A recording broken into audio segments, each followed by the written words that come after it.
আমরা আমাদের জায়গাটা থেকে কবে মানুষ হব, অন্তত এইসব সেন্সিটিভ জায়গাটা থেকে।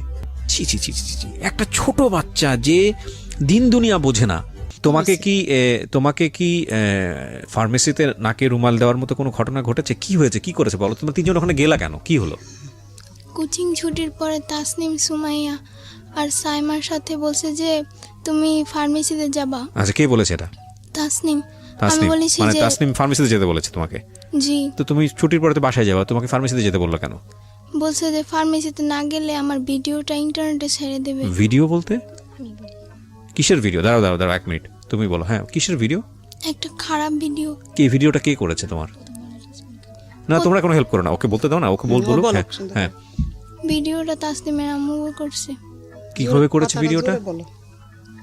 আপনারা কোনো কথাই বলেন না, হ্যাঁ, একদম চুপ থাকেন। হ্যাঁ, প্রথম মডেল টেস্ট পরীক্ষার। ওকে, সো তুমি বলো কি হয়েছে ক্লাস 5 এ যখন পড়ছিল? যখন আমার বোন ক্লাস 4 এ পড়তো। 4 এ, রাইট। দোলাইপাড় সরকারি প্রাথমিক বিদ্যালয়। আচ্ছা, তোমার স্কুলের টিচাররা তো সবাই ইনফর্ম এই ঘটনার প্রেক্ষাপটে? ওকে, ঠিক আছে, বলো। তখন ওই 4 এর ক্লাসে ফেব্রুয়ারি মাসের 20 তারিখে ওর ক্লাসমেট একটা নতুন মেয়ে ভর্তি হয়। ওরা আসে কদমতলী থানা থেকে, শ্যামপুর থানায়। তো আসে, ওর সাথে ভর্তি হয়, ওর সাথে বন্ধুত্ব হয়। আচ্ছা, আমাদের বাড়ির সামনেই, স্কুলের সামনেই। তখন ওর সাথে বন্ধুত্ব হয়, মেয়েটা আমাদের বাড়িতে আসে।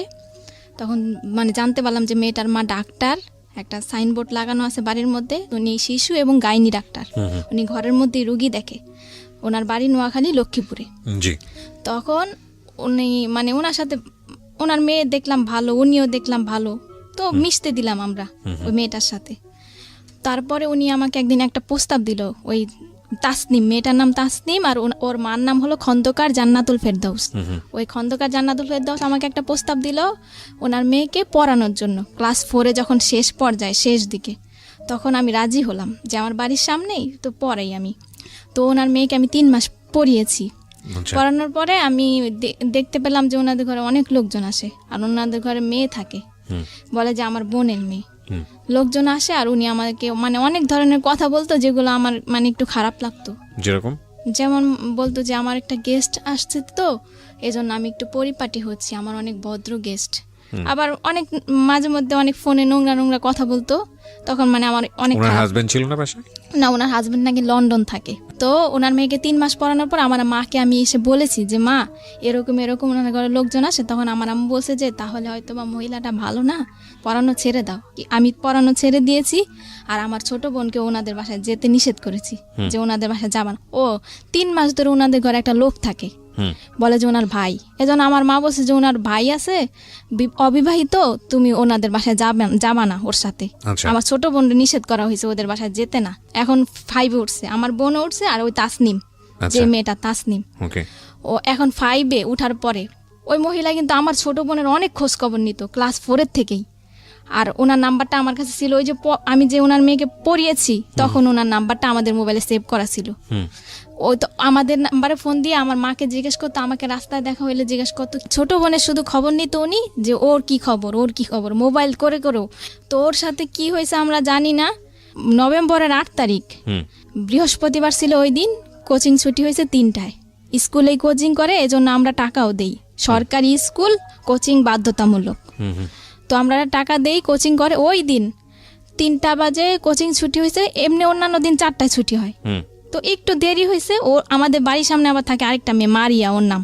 তখন মারিয়াকে ডাক দিছি আমি, যে মারিয়া, আমার ছোট বোন তো তোমার সাথে আসে প্রতিদিন, আজকে আসে নাই কেন? বলে যে ও তো আগেই চলে গেছে, কে যেন বলছে যে ও আগেই চলে গেছে। তখন আমি আমার আম্মুরে পাঠাইছি যে আম্মু যাও, তুমি স্কুলে যাও। আর স্কুলে গেছে, স্কুল পুরা খুঁজছি আমরা, মানে প্রাথমিকভাবে যাদেরকে কাছে পাওয়া হয়েছে সবাইকে জিজ্ঞাসাবাদ করছে আমার আম্মু। স্কুলের প্রধান শিক্ষক সালাউদ্দিন, ওনাকেও বলছে আমার আম্মু, কিন্তু উনি কোনো গুরুত্ব দেয় নাই বিষয়টা। মানে একটা স্টুডেন্ট যে হারানো গেছে, উনি কোনো গুরুত্বই দিল না যে একটা মেয়ে মানে ওর সাথে খারাপ কিছু হইতে পারে। আমার কিছু দায়িত্ব আছে, আমি যে প্রধান শিক্ষক, আমি কিছু দায়িত্ব পালন করি। উনি ওনার মতো বাচ্চা পড়াচ্ছে ঘরে।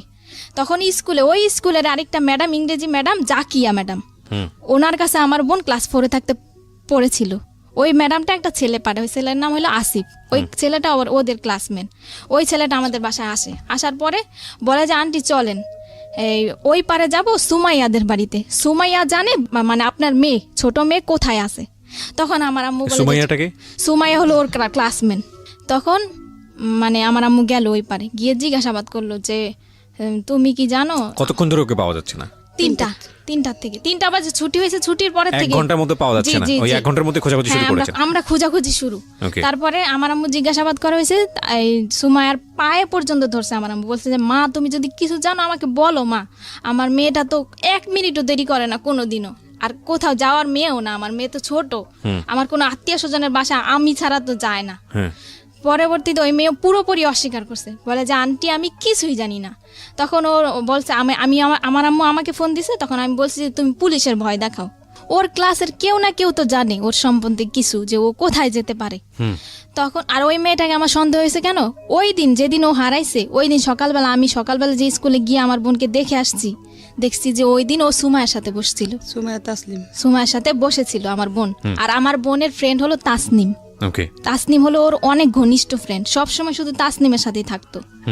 তারপরে আমার আম্মু বললো যে পুলিশ যখন আসবে, যখন ডান্ডার বাড়ি দিবে, তখন সত্যি কথা ঠিকই বলবা, মানে একটু ভয় দেখালো আমার আম্মু। ওকে কিন্তু আমরা সন্দেহ করি না, মানে এমনি প্রাথমিকভাবে জিজ্ঞাসাবাদ করলাম যে কিছু জানে কিনা। তখন ওই সুমাইয়ের আম্মু বললো যে পুলিশ আমাদের হারে থাকে, মানে ও মহিলা খারাপ ব্যবহার করলো। আর এর আগে তাসনিমকে কিন্তু প্রথম জিজ্ঞাসাবাদ করা হয়েছিল, আমি ভুলে গেছি তাসনিমকে, কারণ ও কিন্তু তাসনিমের সাথেই চলে।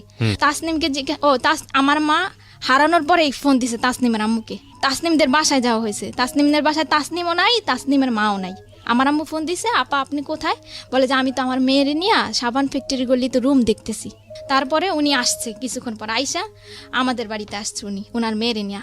আমাদের ঘরে যখন ঢুকছে ওনার মেয়ে আর উনি কিন্তু আমার মাকে কোনো সান্ত্বনা দেয় নাই, কোনো কথাও বলে নাই যে ভাবি চলেন আমরা থানায় যাই জিজি করি, কি চলেন আমরা কোনো বান্ধবীদের বাসায় খুঁজি। উনি কিন্তু কিছুই বলেনি আমার আম্মুকে। আমার আম্মু তো নিচে পড়ে কান্না করতেছে, আর আমিও কান্না করতেছি।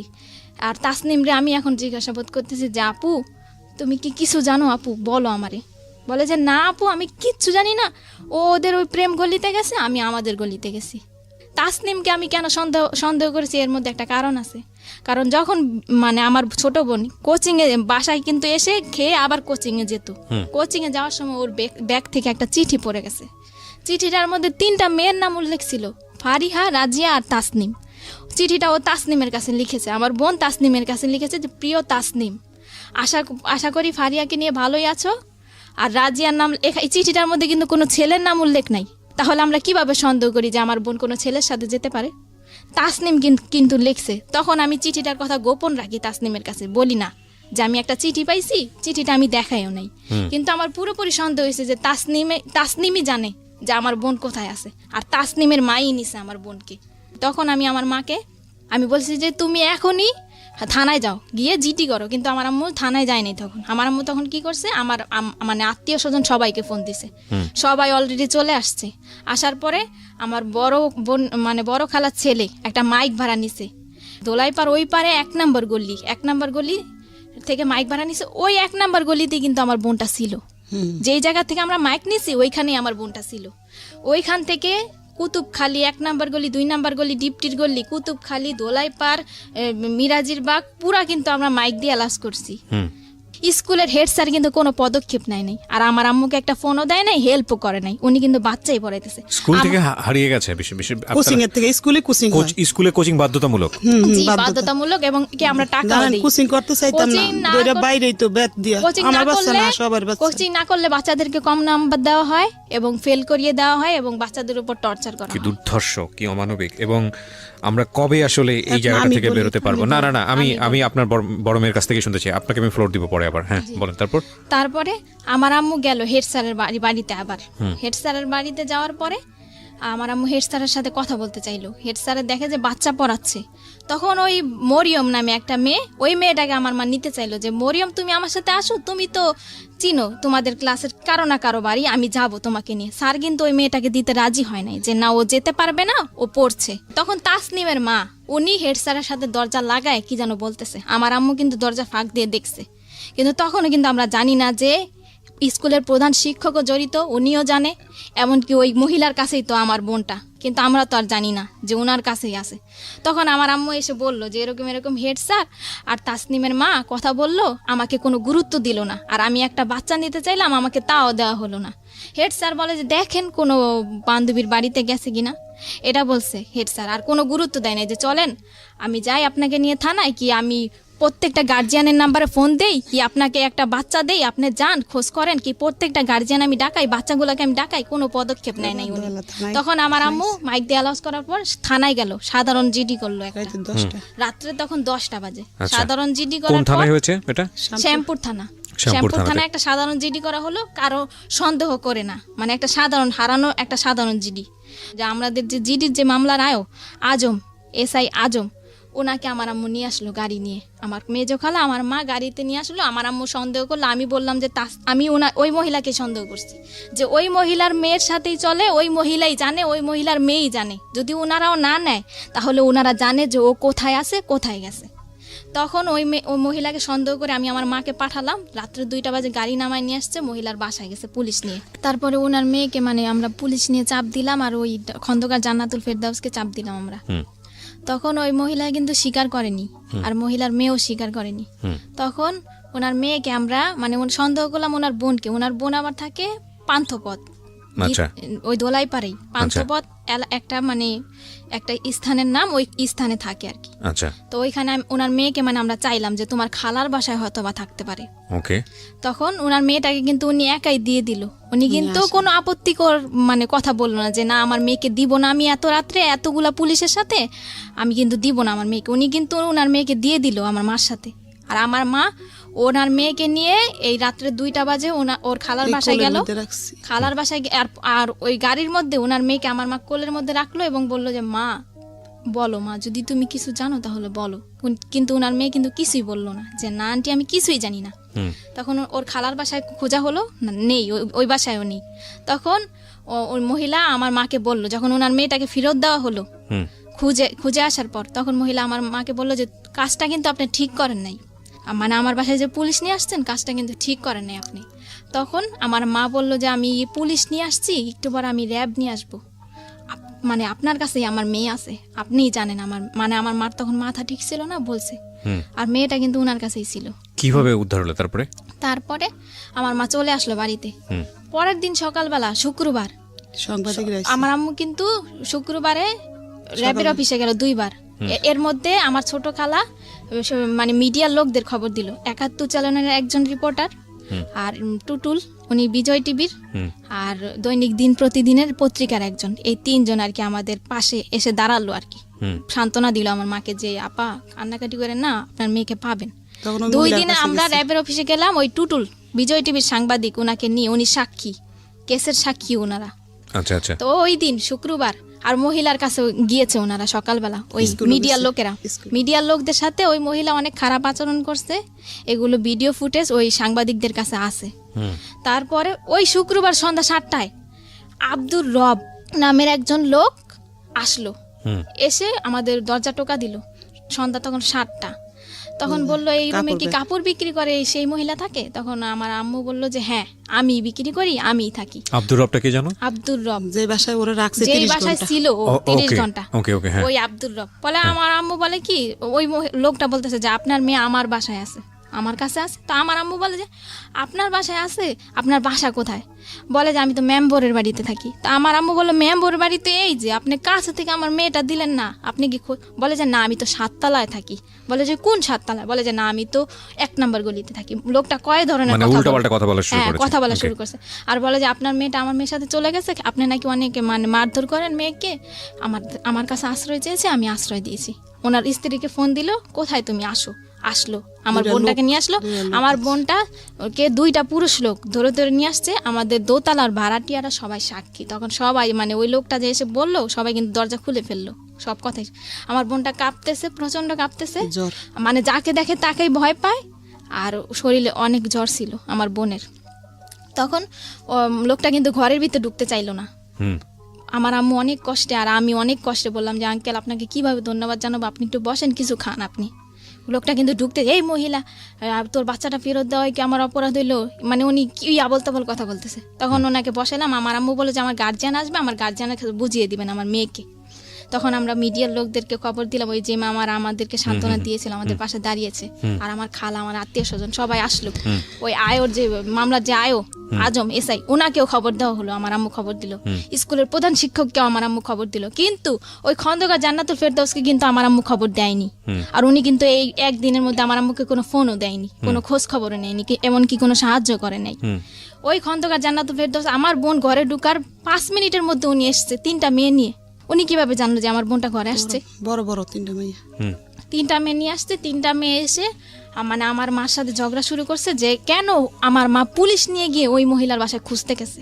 তখন আজম যে কেসের যে উনি বলল যে আপা দেখেন, আপনার মেয়ে যদি হারানো গেত তাহলে আপনিও খুঁজতে আসছেন, ওনার মনের অবস্থাটা আপনি বুঝেন।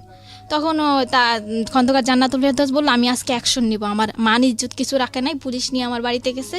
এই পরে আজম বলল যে দেখেন, আপনি বাচ্চা নিয়ে বড় কথা বলবেন না, আর ওনার মনের পরিস্থিতিটা বুঝেন, আপনি কি অ্যাকশন নেবেন, এইগুলা কোন ধরনের কথা বলতেছেন? মানে আমি যেটা বুঝতে পারছি, তখন পর্যন্ত আপনারা কেউ জানেননি যে ওর সাথে কি হয়েছে। ও জানে সব। আপনারা নরমালি যেটা জানেন যে ঠিক আছে, মানে বাচ্চা পাইছি, সুতরাং এটাই অনেক বড় কিছু। হ্যাঁ বলেন। তারপরে কথাবার্তা শেষ করে ওই 3টা মেয়ে কিন্তু ঝগড়া করছে, আর বাড়ির ভাড়াটিয়াদের গেট টোকায় আমার আম্মুর নামে খারাপ খারাপ মন্তব্য করেছে, এমনকি ঘরের মধ্যে আমার আম্মুর সাথে ঝগড়া করছে, গায়ের মধ্যে হাত তুলতে পর্যন্ত আসছে। রাজিয়া, সুরমা জাহান রাজিয়া, মহিলার যে সহযোগী ফার্মেসিতে কাজ করে, ওই রাজিয়া মহিলা কিন্তু কোনো কথা বলে না, ওই 3টা মেয়েই কথা বলতেছে। আর মিতু আসছে, মিতু নাকি ওনার বোনের মেয়ে। মিতু এসে বলতেছে যে গণতান্ত্রিক বাংলাদেশে বিনা কারণে কাউকে জেল খাটানো যায় না, এখানে কিন্তু কোনো জেল খাটানোর কথা উঠে নেই। ওনারা কিন্তু নিজে নিজে একটা কেওয়াস হচ্ছিল। হ্যাঁ, তারপরে কি হলো? হ্যাঁ, তারপরে ওনারা সবাই চলে গেছে, কেসের চলে গেছে। স্কুলের প্রধান শিক্ষক আসছে এখন। আচ্ছা, প্রধান শিক্ষক এসে বলতেছে যে এই মেয়ের মা মেয়েকে অনেক অত্যাচার করে, মেয়ে আমার কাছে অনেক দিন বলছে স্কুলে, এই মেয়ের মা মেয়েকে এত অত্যাচার করছে যে মেয়ে চলে গেছে অন্যদের বাড়িতে। তখন হেড স্যার ওকে গিয়ে ধমকাচ্ছে ভিতরের রুমে, যে এই মেয়ে, মানে ওকে নাম ধরে বলতেছে যে তুই কার সাথে গেছিস। তখন ও বলছে যে তাসনিম, বলে যে কশাকার তাসনিম না খসাকার তাসনিম। এই প্রশ্নটা ওকে 3বার করা হয়েছে, ও কিন্তু বলছে যে কশাকার তাসনিম। আর হেড স্যার কিন্তু জানে যে ও তাসনিমের সাথে চলে, আর খসাকার তাসনিম নামের কোনো মেয়েই নাই। তখন ওকে ধমকানো হলো, কিন্তু আমরা কিন্তু তখন বুঝি নাই, ওকে চোখ গোড়ানি দেওয়া হয়েছে আমার সামনে, আর আমার 2 খালা। আমার নাম কবি না, কিন্তু মানে ওকে চোখ গড়ানি দেওয়া হয়েছে, আমরা কিন্তু বুঝি নাই যে কেন ওকে চোখ গরম দিচ্ছে। স্যার চলে গেছে, সবাই চলে গেছে। তখন পত্রিকার একজন লোক ছিল, আমার ছোট খালা ছিল। তখনই আমার বোনের অবস্থা, শারীরিক অবস্থা, তখন মিডিয়ার লোকের একটা মানে একটা জবানবন্দি নিল, ওর কাছ থেকে জবানবন্দি দিল। মানে ওই মুহূর্তে ও যা বলেছে আমি তাই বলতেছি। ও বলল যে তোমার সাথে কি কি ঘটেছে।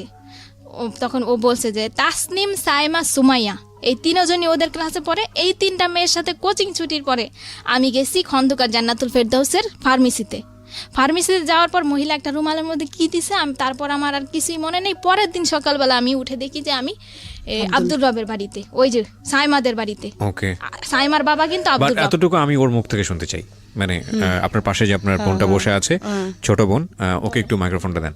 আচ্ছা, যদি শুধু খালি এটুকু বললেই হবে যে তুমি যে তোমার বোনের কাছ থেকে এতক্ষণ যে কথাগুলো শুনতেছিলা, বা ও যেটা বললো তোমার সম্পর্কে, এটা কি সত্যি? জি। আর ওর এই বেলা আপনি চুপ থাকেন, আপনি আমার সাথে কথা বলতে দেন, আপনার ইন্টারপ্রেট দরকার নাই। একটা যেটা হচ্ছে যে তোমার নামটা তুমি বলিনি, হ্যাঁ, তুমি আমার সঙ্গে একটু গল্প করো। আমি অনেকক্ষণ ধরে তোমাকে অবজার্ভ করছি, তোমার মানসিক অবস্থা খুবই খারাপ, এবং তুমি ভেঙেও পড়েছো অনেকখানি। তোমাকে কি ফার্মেসিতে নাকে রুমাল দেওয়ার মতো কোনো ঘটনা ঘটেছে? কি হয়েছে, কি করেছে বলো? তোমরা 3জন ওখানে গেলা কেন, কি হলো? কোচিং ছুটির পরে তাসনিম, সুমাইয়া আর সাইমার সাথে বলছে যে তুমি ফার্মেসিতে যাবা। আচ্ছা, কে বলেছে এটা? তাসনিম। আমি বলেছি মানে যে তাসনিম ফার্মেসিতে যেতে বলেছে তোমাকে? জি। তো তুমি ছুটির পরে তো বাসায় যাবা, তোমাকে ফার্মেসিতে যেতে বললো কেন? বলছে যে ফার্মেসিতে না গেলে আমার ভিডিওটা ইন্টারনেটে ছেড়ে দেবে। ভিডিও বলতে কিসের ভিডিও? দাঁড়াও 1 মিনিট, তুমি বলো। হ্যাঁ, কিসের ভিডিও? একটা খারাপ ভিডিও। কি ভিডিওটা কে করেছে তোমার? না, তোমরা কোনো হেল্প করো না, ওকে বলতে দাও না, ওকে বলবো। হ্যাঁ, ভিডিওটা তাসনিমের আম্মু করছে। কিভাবে করেছে ভিডিওটা? আপনারা কোনো কথাই বলেন না, হ্যাঁ, একদম চুপ থাকেন। হ্যাঁ, প্রথম মডেল টেস্ট পরীক্ষার তখন এরকম কয়েকদিন হয়েছে। আর ওই যে ও যে খাবারটা খাইলে যে মাথা ঘুরাইতো, কিছুই মনে থাকতো না। তারপরে যখন ওর জ্ঞান ফিরে আসছে তখন তাসনিম বলতে যে চলো চলো স্কুলে যাই। ও ওরে কিন্তু বলতে ওর দাও। মধ্যে 4 দিন দেখছে স্কুলের প্রধান ওরে কও, শিক্ষককে ওরে কও বলতে। তাসনিমকে, ও বলতে পারে না গুছিয়ে, আপনি তো বুঝতেই পারছেন। না না না, আমি এখানে একটা কথা বলি, গুছিয়ে না বলে আমাকে একটু চেষ্টা করতে দেন। আপনারা দুজন মিলে যেভাবে ইন্টারাপ্ট করছেন তাতে তো গল্প বলতে দেবেন, আপনারা একটা শব্দ করবেন না, ওকে? দুজন মিলে একটা শব্দ করবেন না, আমি একটু ওর সঙ্গে কথা বলি প্লিজ। আমি বুঝতে পারছি আপনারা দুজনেই খুবই উত্তেজিত, এবং যে ঘটনা ঘটেছে সেটা সেই জায়গাটা থেকে আসলে আপনারা প্রত্যেকেই হয়তো চাচ্ছেন যে প্রত্যেকটা ঘটনা এখানে পুঙ্খানুপুঙ্খভাবে সবাই জানুক। আপনারা চাচ্ছেন এটা, আমি দুজনেই চাচ্ছেন। তো তাহলে বিষয়টা আমার উপরে ছেড়ে দেন। হ্যাঁ যান, আপনি আমার উপরে ছেড়ে দেন, আমি ওকে ওর সাথে কথা বলে যতটুকু পারি আমি ওর সাথে একটু জানার চেষ্টা করি। মাইক্রোফোনটাও সামনে দেন। হ্যাঁ, এই যে তোমাকে যেটা খাওয়াতো, চানাচুর বা যেটা বলো বিস্কিট বা যেটাই বলো না কেন, এটা খাওয়ানোর পরে তুমি জানতা না যে কি হচ্ছে তোমার সঙ্গে, তাই কি? জি। আচ্ছা, এই ভিডিওটা তোমাকে দেখিয়েছিল কবে? মানে 15 দিন আগে হারানোর 15 দিন আগে। 15 দিন আগে দেখে কি বলেছিল? বলেছিল এটা যদি কারো কাছে বলো তাহলে ইন্টারনেটে ছেড়ে দিব। তুমি তাহলে বুঝতে পারছিলা যে তোমার সঙ্গে কি হচ্ছিল? জি। তারপর আর ওদের বাসায় যাইনি এই আচ্ছা 15 দিন। কি, ও ওকে, মানে এটা কি তোমার সঙ্গে এরকম রেগুলারই হতো? 2-1 বার হয়েছে নাকি একবার হয়েছে? এই ভিডিওটা করার সময় শুধু একটাই হয়েছে নাকি এর আগেও এরকম কন্টিনিউ করতো ওরা এই কাজগুলা? সেটা আমি জানি না আমার সাথে কি হতো, কিন্তু ভিডিওটা দেখার পরে বুঝতে পারছি আমি কিছু একটা হতো তোমার সঙ্গে, জি। এবং এটা দেখার পরে তুমি ছেড়ে দিয়েছো যে তুমি আর ওদের বাসায় যাও নাই? জি। আর আচ্ছা। ওই বাসায় আমি হেড স্যারকে 4 দিন দেখছি, আমাদের স্কুলের প্রধান শিক্ষককে। 2 না, দিন আপনারা দেখছি। কেন কথা বলতেছেন? আপনারা কথা বলতে তাহলে তার বড় দরকার নেই এখানে, আপনি তোর সঙ্গে কথা বলতেছি না, আপনারা কেন আপনারা কি উত্তেজিত অনেক বেশি? আমাকে একটু ফ্লোর দেন না, আমি কথা বলি প্লিজ। কেউই কোনো কথা বলবেন না, আমার যেটা জানার দরকার সেটা আমি ওর কাছ থেকে বের করে নিব, ঠিক আছে? ওকে, হ্যাঁ বলো, তুমি বলো, তুমি তোমার মতো করে বলো না, যা হয়েছে হয়েছে বলো। হ্যাঁ কি হয়েছে বলো। হেড স্যারকে আমি 4 দিন দেখছি। 2 দিন দেখছি ওনাদের বাসায় হাসাহাসি করতেছে তাসনিমের আম্মুর সাথে, আর 2 দিন দেখছি গোসল করতে। হেড স্যারকে গোসল করতে দেখেছো ওই বাসাতে? জি। আচ্ছা, তো তুমি যখন এই ধরনের একটা ঘটনা তুমি ওই বাসার মধ্যে, তুমি তো বুঝতে পারছিলে যে কিছু একটা হচ্ছে যেটা হওয়া উচিত না, তাই না? কিছু কি বুঝতে পারতেছিলা যে কিছু একটা হচ্ছে? হেড স্যারকে তো এই বাসায় দেখার কথা না, তুমি কি বুঝতে পারতেছিলা বিষয়টা? নাকি মনে হচ্ছিল যে ঠিক আছে দেখছি, ঠিক আছে? তোমার মনে হয়নি যে এই বিষয়গুলো গিয়ে বাবা মার সঙ্গে কথা বলি, মাকে জানাই বা আমার বড় বোনকে জানাই, এটা মনে হয় নাই? কি মনে হয়েছে যে জানালে কোনো সমস্যা হতে পারে, বা ওদেরকে জানালে বকাঝকা করতে পারে, মার দিতে পারে, এরকম কিছু কি? না, তাহলে জানাওনি কেন? আমি মানে আর কি আমার অনেক চাপ ছিল। কি ধরনের চাপ বলো তো? তোমার মা যদি তোমাকে বকাঝকা করে এটা বলতে কোনো সমস্যা নাই, পৃথিবীর সব মাই তার বাচ্চাদেরকে শাসন করে, টেনশন করার কোনো কারণ নাই, ঠিক আছে? তুমি আমাকে দিল খুলে বলো, হ্যাঁ মন খুলে বলো, কি হয়েছে তোমার সঙ্গে, কিসের চাপ ছিল? আমি সকালে 9টার দিকে স্কুলে যেতাম, স্কুলে ক্লাস করে 2টা বাজে ছুটি দিত। জি। ছুটি দেওয়ার পর বাসে যেতাম খাবার খেয়ে, তারপরে 3টা বাজে আসতাম, 4টা বাজে ছুটি দিত কোচিংয়ে। আচ্ছা, তারপর আবার হেড স্যার একজন শিক্ষক টিচার খুঁজে দিছে, হ্যাঁ, তার কাছে পড়তাম 7টা থেকে 8টা পর্যন্ত 1 ঘন্টা। আচ্ছা তারপর আবার বাসায় পড়তাম, কোনো বলার সুযোগ ছিল না। আচ্ছা। আর এছাড়া আমি আমার মাকে বলছিলাম যে আমার পেটে নিচে প্রচুর ব্যথা করে, আমার আম্মু বলে যে গ্যাস্ট্রিকের ব্যথা, এই কারণে। তার মানে তোমার সঙ্গে যখন এই ঘটনাগুলো ঘটতেছিল, যখন তুমি বুঝো না বিষয়টা, তখন তুমি বাসায় বলেছো যে তোমার এটা ব্যথা করে, কিন্তু তোমার মা এই জিনিসটাকে বেশি আমলে নেয়নি, তাই কি? জি। আচ্ছা, তারপর কি হলো? ঠিক আছে, গ্যাস্ট্রিকের ব্যথা, কোনো ট্যাবলেট দিয়েছিল? হ্যাঁ, গ্যাস্ট্রিকের ট্যাবলেট দিয়েছিল, বলেছিল এটা খেলে হয়তো তোমার ব্যথা সেরে যাবে। আচ্ছা, তারপরেও ব্যথা সারেনি, প্রচুর ব্যথা করতো। তুমি কি কখনো এরকম কোনো কিছু দেখেছো? মানে আমি তোমাকে এই জিনিসটা জিজ্ঞেস করছি যেটা আমার জায়গা থেকে 100% ক্লিয়ার হওয়ার জন্য, কারণ আমি জানি এরপরে তোমাকে পুলিশে জেরাতে নেওয়া হয়েছে, সেখানেও অভিজ্ঞতা ভালো না তোমাদের, আমি গল্পটা জানি, যে কারণে আমি একটু আমার জায়গা থেকে একটু বিষয়টা ক্লিয়ার করতে চাই। তুমি কি কখনো এমন কোনো বিষয় দেখেছো তোমার শারীরিকভাবে যেটা তোমার কাছে খুব অস্বাভাবিক মনে হয়েছে, ভয়ঙ্কর মনে হয়েছে? এরকম কোনো বিষয় কি তুমি দেখেছো কখনো, নিজে থেকে অবজার্ভ করেছো কখনো? না। এরকম কোনো কিছু অবজার্ভ করনি। এখানে একটা নোটিস করার মতো বিষয় আছে প্রিয় শ্রোতা, সেটা হলো যে যাকে ওনারা অ্যাকিউজ করছেন, আমি কিন্তু আবারও বলেছি, অনুষ্ঠানের শুরুতেই বলেছি, এটা এখন পর্যন্ত প্রমাণিত না, যাকে ওনারা অ্যাকিউজ করেছেন তিনি একজন ডক্টর ছিলেন, তথাকথিত ডক্টর, যেটাই বলি না কেন, কোনো পত্রিকার রিপোর্ট এসছে উনি একজন ভুয়া ডাক্তার, তো ইনি একজন ফার্মাসিস্ট ছিলেন, যাই থাকুক না কেন। সুতরাং এই ধরনের বিষয়গুলো সম্পর্কে ওনার মোটামুটি একটা ভালো দখল ছিল। তো তোমাকে ভিডিও দেখানোর ভয় দেখাচ্ছে 15 দিন আগে, এই ভয়টা ওরা কেন দেখিয়েছে? সেটা আমি জানি না। না, কিন্তু তোমাকে ভয় দেখালে তো কোনো একটা কারণে দেখাতে হবে। আজ তুমি ওদের বাধ্য ছিল না বা কিছু? তোমার বড় বোনের বোধহয় বলতে যাচ্ছে, কিসের কারণে ভয়? মানে ভিডিওটা কেন দেখাইছে, যে ওই তাসনিমকে প্রশ্ন করছে যে তোমাদের বাড়ি খাবার খেলে আমার কেন এমন লাগে, হ্যাঁ, তখন কিন্তু ও বলছে যে তোমাদের বাসা আমি আর যাব না। আচ্ছা, এই না বলছে যে যাবে না, এজন্য ওকে ফার্মেসিতে ডেকে নিয়ে ভিডিওটা দেখাইছে আর বলছে যে তুমি আমাদের কথা শুনতে বাধ্য। ও তার মানে বিষয়টা হচ্ছে এরকম যে ও যদি বাসায় না যায় তাহলে আলটিমেটলি ভিডিওটা পাবলিশ করে দেবে বা এরকম কিছু একটা করেছে। আর যদি তোমার পরিবারের কারো কাছে বলো তাহলে তোমাকে টুকরা টুকরা করে পাচার করবে, এটা ওর কাছ থেকে জেনেছি আমরা ওকে পাওয়ার পরে। আচ্ছা, এর আগে কিন্তু ও আমাদের বলে নাই। তার মানে এই জিনিসটা খুব প্ল্যান ছিল আপনাদের কথা অনুযায়ী এবং এটা অনেক দিন ধরে ওর সঙ্গে হয়েছে। জি। সো ও নোটিশ করেছে আপনাদের বাসাতে যে আমার তলপেটে ব্যথা করছে, যেটা খুব জি, আমি স্বাভাবিকভাবে আমরা বলতাম যে তুমি হাত ধো না ও, আর তুমি পানি খাও না, এজন্য তোমার পেটে ব্যথা কম করে। খাইতো। আর প্রচন্ড আজকে- পেটে ব্যথা কান্না করতো। আজকে আজকে খেয়াল রাখেন এই সেন্টেন্সগুলা, এই বিষয়গুলা। প্রিয় শ্রোতা, আমি বারবার আপনাদেরকে বলছি যে আমি বহুবার রেডিওতে বহুবার এই জিনিসগুলো খুব ডেডলি, খুব সাহসের সঙ্গে উপস্থাপন করেছি। আমি জানি না বাংলাদেশের কোনো গণমাধ্যমে এতটা মানে ডেডলি কোনো সোশ্যাল ইস্যু, কোনো ফ্যামিলি ইস্যু কখনো আসে কিনা। আমি সেজন্য সমালোচিত হয়েছি বিভিন্ন জায়গাতে, সোশ্যাল মিডিয়াতে অনেক উল্টাপাল্টা কথাও বলা হয় আমাকে নিয়ে। আমি বাট সেটার জন্য আমার কোনো কনসার্ন নেই।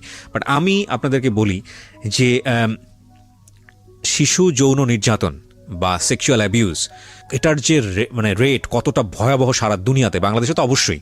কোনো শিশু যদি কোনো পার্টিকুলার বিষয় নিয়ে কোনো কথা বলে, শরীরের কোনো একটা পার্টিকুলার বিষয় নিয়ে, সেটাকে এই যে ওনারা যেভাবে মানে উড়িয়ে দিয়েছেন যে ঠিক আছে তুমি হাত ধো না সেজন্য তলপেট ব্যথা করে, তুমি ঠিকমতো খাওয়া দাওয়া করো না, তোমার গ্যাসের প্রবলেম। কিন্তু এই সামান্য ঘটনা যেটাকে সামান্য মনে করেছে, সেটা যে কত অসামান্য এবং কত ভয়ানক রকমের সমস্যা হতে পারে এই সামান্য ব্যথার পেছনে, এটা যদি পরিবার আগে থেকে খেয়াল করতো তাহলে হয়তো এই মেয়েটার জীবনে এরকম দিন হয়তো বা আসতো না। আমি একটু সামনের দিকে আরেকটু আগাতে চাই। তো তুমি বলো, ওকে দেন, ফার্মেসিতে নিয়ে যাওয়ার পরে তোমার কি মনে আছে যতক্ষণ পর্যন্ত তোমার সেন্স ছিল কি করা হয়েছে তোমার সঙ্গে একটু বলো তো? ওই রুমাল ধরা পর্যন্ত কি কথাবার্তা হচ্ছিল তোমার সঙ্গে? একটা হলো তোমাকে ভিডিও দেখালো, ভয় টয় দেখায় তোমাকে ফার্মেসিতে নিল, তো ফার্মেসিতে যাওয়ার পরে তোমার সাথে কি কথাবার্তা হচ্ছিল যতটুকু তোমার মনে আছে সেন্স হারানোর আগ পর্যন্ত? ওকে দেন, ওকে দেন। ভিকটিম, ছোট আমরা বোন। 3 বান্ধবী মিলে ফাইজলামি করতেছিলাম। আন্টি কি যেন একটা করতেছিল, রাজিয়া জাহান সুরমা যে ওদের ফার্মেসিতে কাজ করে মেয়েটা, ওই মেয়েটার সাথে উনি কথা বলতেছিল। 3-4 মিনিট পরে দেখি উনি একটা রুমালের মধ্যে কি যেন দিতেছে। তো আমি জিজ্ঞেস করছি আন্টি কি করেন, তা বলে কি চুপ করো একটুখানি বসো। তারপর আমার নাকের ভিতর ধরার পরে আমার আর কিছু মনে নেই। তোমার এই নাকের ভেতর ধরার পরে যখন তোমার সেন্স ফিরছে, ফার্স্ট মেমোরিটা কি? প্রথম তোমার কি মনে আছে? কি দেখছো তুমি ঘুম থেকে ফেরার পরে? কি মনে আছে? কিছু মনে আছে? হ্যাঁ, কি সেটা? আমি ওখানে আমি যখন নাকি ঘুম থেকে উঠি তখন দেখি সাইমাদের বাসায়। সাইমাটাকে তোমার বান্ধবী? জি, আচ্ছা, হ্যাঁ, সাইমাদের বাসায়। সাইমাদের বাসায় হ্যাঁ, ওখানে ওর বাবাকে দেখছি, ওর আর একটা লোককে দেখছি, আর একটা মেয়েকে দেখছি, হ্যাঁ, আর ওর মাকে দেখছি। হ্যাঁ, তো আমি সাইমাকে জিজ্ঞেস করছি যে আমি এখানে কেন, আমি তো ফার্মেসিতে থাকার কথা। রাইট। তো বলে যে চুপ করে থাকো, পরেরটা পরে বোঝা যাবে। অনেকবার জিজ্ঞেস করছি, আমাকে ধমক মাইরা মেরা চুপ করায় দিছে। এই সাইমাটা কি তোমার বয়সী ছিল? জি, ও কোন ক্লাসে পড়তো? 5। একই ক্লাসমেট তোমার? জি। আমি অবাক হচ্ছি প্রিয় শ্রোতা, নাথিং এই টু সে। বাসায় কতিস? হ্যাঁ, আমি ফ্লোর দিব, তবে তার আগে আমাকে একটা বিরতি নিতে হবে। আপনারা সবই ফেসবুকে দেখতে পাচ্ছেন, আমরা স্টুডিও থেকে আছি ফেসবুক লাইভে। বাট আমি বারবার আপনাদেরকে বলছি, এটা একটা অমীমাংসিত সত্য। আমরা সত্য মিথ্যা আপনাদের উপরে ছেড়ে দিয়েছি। এই মামলাটি কোর্টে জাজমেন্ট অবস্থায় রয়েছে। ওনারা যে বক্তব্য দিচ্ছেন সেটা আমরা জাস্টিফাই করব না, সেটা জাস্টিফাই করার দায়িত্ব হচ্ছে কোর্টের। কতটুকু সত্য বলছেন, কতটুকু মিথ্যা বলছেন সেটা পুলিশ ইনভেস্টিগেট করবে এবং কোর্ট সেখান থেকে রায় দেবে। শেষ পর্যন্ত কোর্ট যে রায় দেয় সেটার প্রতি আমাদের আস্থা আছে। কিন্তু আমরা এটাকে উপস্থাপন করতে চাই আমাদের সামাজিক যে লেসন বা আমাদের এইরকম ঘটনা থেকে আমাদের নিজেদের যে একটু সতর্ক হওয়া, সেই জায়গাটি থেকে আমরা অবশ্যই আস্থা রাখতে চাই মহামান্য বিচারকের ওপর, আমরা আস্থা রাখতে চাই মহামান্য কোর্টের ওপর। আমরা এটাকে একটা এভিডেন্ট হিসেবে উপস্থাপন করছি না, আমরা কাউকে এখানে অ্যাকিউজ করছি না। ওরা যা বলছে সেটা যে 100% সত্য সেটাও আমরা দাবি করছি না। সেই দাবিটা সে নিরূপণ করার দায়িত্ব হচ্ছে কোর্টের, যেটা আমি অনুষ্ঠানের শুরুতে এই ডিসক্লেমার হিসেবে আপনাদেরকে বলেছি। তবুও আজকে ওরা যা বলছে সেটা বিশ্বাস অবিশ্বাসের জায়গায় আপনি ব্যক্তিগতভাবে রাখতে পারেন, রেখে আপনার জানি না যে ওর সাথে কি হয়েছে, ওকে না ঢাকা মেডিকেলে কেন নেবেন আপনারা? তো তখন পর্যন্ত ধরেন যেটা জানলেন জ্বর, ওকে পাইছেন, তাতেই আপনারা খুশি। আশেপাশে কিন্তু ওকে ওইরকম কোনো ডাক্তারখানা নাই, শুধু ফার্মেসি। আমরা কি ওকে কাঁপতেছিল? জি, ওকে ও কাঁপতেছিল। ওর কোনো শারীরিক ওটা ভাবেন নাই, ভাবছেন যে ওকে ট্রিটমেন্ট করা দরকার? জি, আচ্ছা, প্রচন্ড জ্বর ছিল ওর। আচ্ছা, এমনকি হেডমাস্টার নিজে ওর মাথায় হাত দিয়ে দেখেছে যে ওর জ্বর ছিল। আচ্ছা, তখন ওকে আমরা ঢাকা মেডিকেল নর্মালে নিলাম আর কি। তখন ওকে আমার আম্মু বললো যে হারানো গেছে, 30 ঘন্টা পরে পেয়েছি মেয়েটাকে, জ্বর, আমরা দেখাবো। তখন কিন্তু ওকে মানে পুলিশ মহিলা দেওয়া হলো 2 জন, ওকে কিন্তু চেক আপ করা হলো।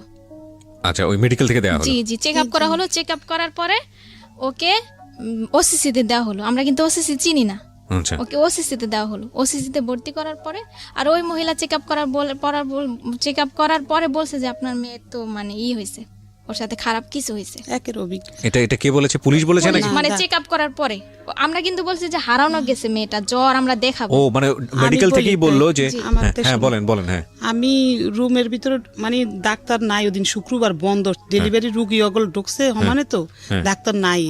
তারপর একজন ডাক্তার আসছে, ডেলিভারি রুগী থেকে ওরে দেখবো, সে নর্মালে দেখবো। দেখার পর আমি বলছি হারাই গেছে, এই কথা বলছি। হারাই গেলের কথা বললে ওই জায়গা করে পরীক্ষা নিরীক্ষা করে যে হারাইয়া গেছে মানে কোনো সমস্যা হয়েছে কিনা। তখন মহিলা পুলিশ দিচ্ছে একজন আর পুরুষ পুলিশ দুইজন, এই তিনজন আমাদের সাথে এই 11টার থেকে 3টা পর্যন্ত দাঁড়াইছিল। দাঁড়াই থাকার পরে চেক করছে ওরে, আমার বইনও ছিল লগে, আমার ওই সাংবাদিক উনিও ছিল একজন পেপারের। ওইরা উনি বলে যে এই বাচ্চার সাথে তো খারাপ কিছু হয়েছে, একের অভিজ্ঞবার। তখন আমি মনোওয়ালের লগে জানেন নিজে পইরা গেছি আমার বাচ্চার সাথে কি হয়েছে। তখন আমার সকাল ওসিজিতে ঢুকাই দিয়েছে রাইতে 3টা বাজে। আমি রাইতে ছিলাম, সকালে বাসায় গেছি, আবার আমার আর থাকতে দিছে না ওইখানে, ওইখানে মা থাকতে পারে না। জি আমি বলতে চাই, আর ওকে যখন পাওয়া গেল ওই কিন্তু এই ভিডিওর কথাগুলো আমাদের কাছে বলে নাই, আচ্ছা শুধু ওই ফার্মেসির কথাই বলছে। তখনও জানেন না আপনারা? তখনও আমরা জানি না যে ও কিন্তু জানে, ও জানে। তারপরে ওকে ঢাকা মেডিকেলে 4 দিন রাখা হলো, এবং কি ঢাকা মেডিকেলের পুলিশরা ছাড়পত্র দিয়ে বলল যে আপনারা কি মামলা করছেন? তখন আমার আম্মু বলে যে না, বলে যে আপনারা মামলা করেন, আসামিদেরকে আমার গ্রেফতার গা করেন। শিউরে উঠতেছে বারবার। জি তখন আমরা মামলা করতে গেলাম, আমার মার কেস নেয় না থানায়, তখন নিবে না আমার আম্মুর কেস। দারোগারে পাঠাইছে, কি করেছে আপনাকে থানা থেকে বলেন তো? থানায় আমার মামলা নেয় না, হ্যাঁ কয় কি মেডিকেলের রিপোর্ট যাব না আসবো, এবার তো আমরা মামলা করতে পারব না। আচ্ছা তখন ওই সাংবাদিক করে ফোন দিছি, ওরা গেছে হ্যাঁ গেছে বরং মামলা লইব। অন কি করবো, আয়োরে পাঠাইছে মেডিকেল, হ্যাঁ আয়ো যায়া মোবাইলে মাইয়ার জবানবন্দি নিয়ে আসছে, তারপর মামলা করছে। মানে আয়ু সহযোগিতা করছে? হ্যাঁ আয়ো মেডিকেল পাঠাইছে ওসি, আচ্ছা যায়া মেডিকেল না ওনাদের কিছু ফর্মালিটিস আছে সেটা তখন মেইনটেইন করতে ওইটা হবে। কইতে পারে নাই, ভিডিওর গুলা বলতে পারে নাই, ও পরে অসুস্থ ছিল। আচ্ছা বলছে আমি ওই না সানবারে গেছি, তারপরে দেখি সাইমাকে বাসা, এইটুকু পর্যন্ত বলতে পারছে। হ্যাঁ তারপরে আইনা ওসির কাছে দিছে, ওসি গ্লেস লেখছে, আসামি ধরছি আনছি থানায়। হ্যাঁ ওই সুমায়ার মারে ধরাই নেই, হ্যাঁ সুমায়ার মা যে এই লোক জড়িত আমরা জানি না। তো আপনি আসামি কাকে মনে করেন? আরেকটা আসামি কথা ওই আমি বলতে চাই। ডাক্তারের বেডি তাসলিমের আম্মু ডাক্তার, হ্যাঁ তার সহকর্মী ওই যে ভিডিও রেকর্ডিং করছে যে মায়েরা, আর যে আব্দুল রবের বাসায় বই আবার ঘটনা হইছে ওর সাথে খারাপ কিছু, হ্যাঁ, আব্দুল আব্দুল রবরে ধরাইছি। আচ্ছা তিনজন আসামিকে আপনি মামলা ধরে নিয়ে এসে পরে মামলা হয়েছে না নাকি? মামলা করার পরে গাড়ি দিছে নিয়ে আসছে। মামলার এজাহারটা আমার কাছে আছে, আপনারা নিয়ে এসেছেন, আমি একটু ফটোকপি আছে আমার কাছে প্রিয় শ্রোতা। আমি খুব কিছু অল্প অংশ আপনাদেরকে একটু শোনাতে চাই। আমার মনে হয় যেটা পত্রিকার রিপোর্টটা কি কবে হয়েছে? মামলা হওয়ার পরে হয়েছে?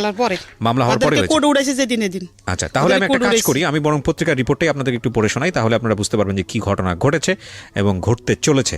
এটা হচ্ছে একটা স্থানীয় পত্রিকা, আমি যদি ভুল না করে থাকি দৈনিক আলোর জগৎ, আমার আইডিয়া নেই পত্রিকা সম্পর্কে। এটা হচ্ছে 15ই নভেম্বর 2018 এই পত্রিকায় যেটা এসছে, টাইটেলটা ছিল এরকম যে রাজধানীর শ্যামপুরে ধর্ষণ মামলায় ভুয়া ডাক্তার সহ 3 জন গ্রেপ্তার।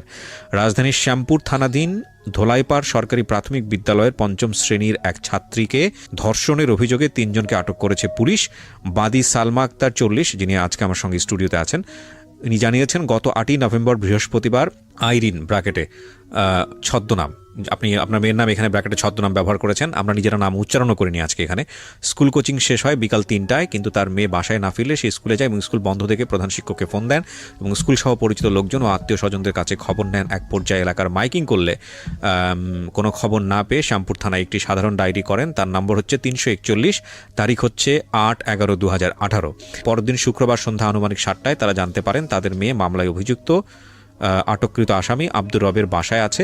তৎক্ষণাৎ তারা আব্দুর রবের বাসা থেকে অচেতন অবস্থায় তার মেয়ে আইরিনকে উদ্ধার করে তাদের বাসায় নিয়ে আসে।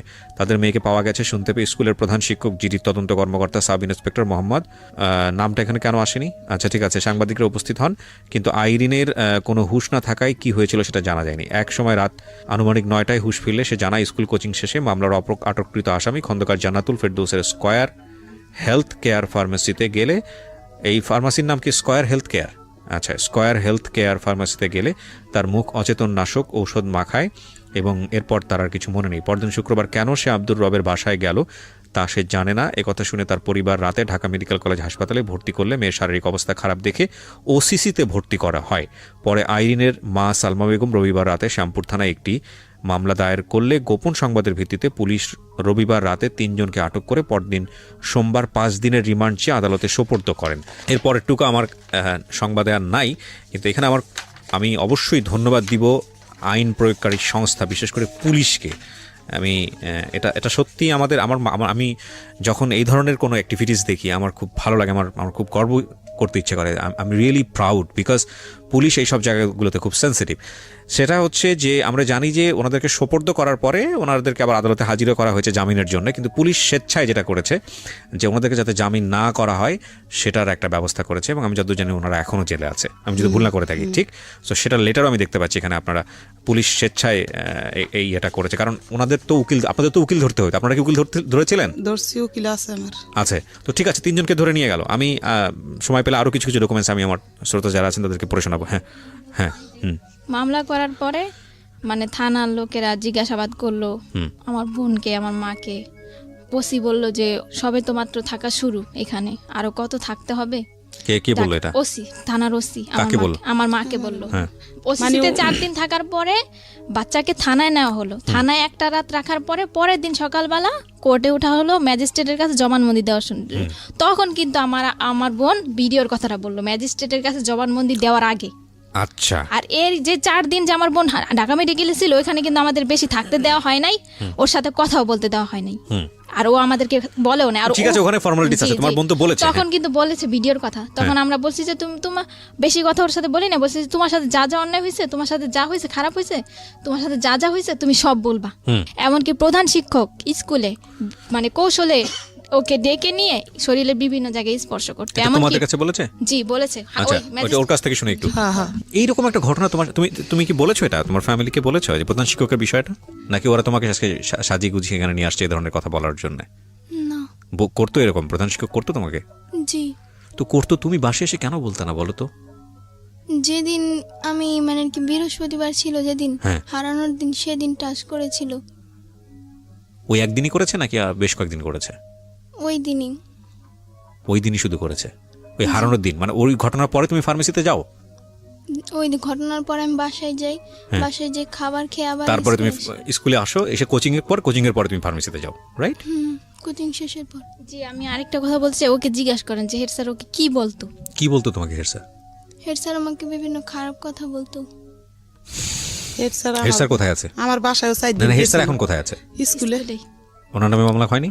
ওনার নামে মামলা করতে ম্যাজিস্ট্রেটের কাছে বলতে পারে নাই, ছোট মানুষ, আর থানায় কইছি করে নাই। থানায় যেদিন ওই ওর নামে মামলা, এই দিনে ওনার নামে মামলা হইতো।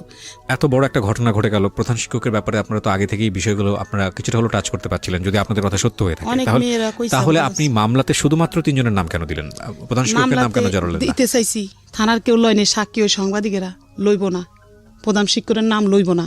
তারপরে এখন আবার কি করে শুনবেন, এখন আবার মেডিকেলের সার্টিফিকেট বাইরেছে পর আবার আমাদেরকে ডাইকা নিছে থানায়, ওই আজম ডাইকা নিয়ে আমার বড় বোনের সরকার। এখন বলে যে ওই মহিলা যে ভিডিও রেকর্ডিং করছে ওগুলা বাদ, আগের দিন ধরবো না, সেদিন রাইতে রেপ করছে কেটা সেটা নাম বলো তুমি। কথা স্যার বুঝছেন? সেটা তো বলতে পারবে না, কারণ বিগত সেন্স কইতে পারে না। অন বলতাছে আগের ঘটনা বাদ, আগের ঘটনার বাদ। আমি কেন আমার মেয়ে যদি আগের ধারাবাহিকভাবে আসি, ও দাবি করছে যে হেড স্যার ওর সঙ্গে খারাপ ব্যবহার করেছে, কিন্তু আপনারা সেখানে নতুন করে নাম ঢুকাতে পারেন নাই। কিন্তু আপনারা কি জানেন আপনারা যে লয়ারকে ধরছেন সেটা হচ্ছে যে এই মামলার চার্জশিট কি দেওয়া হয়েছে? মামলার না চার্জশিট দেওয়া হয়নি। কোন লয়ারের নাম্বার আছে আপনার কাছে? ওকে, লয়ারের সঙ্গে আমরা কথা বলছি। আচ্ছা, এই লয়ার আপনার এই বিষয়টা ডিল করছে। ওকে, আমরা লয়ারের সঙ্গে কথা বলছি। প্রিয় শ্রোতা, আপনারা স্ট্যান্ড বাই থাকুন। আমাদের এই লয়ার বিষয়টি নিয়ে কতটুকু ইনভলভ বা আদৌ তিনি আমাদের সঙ্গে কথা বলতে চান কিনা সেটা আমরা একটু আপনাদের সঙ্গে ইনভলভ করাচ্ছি।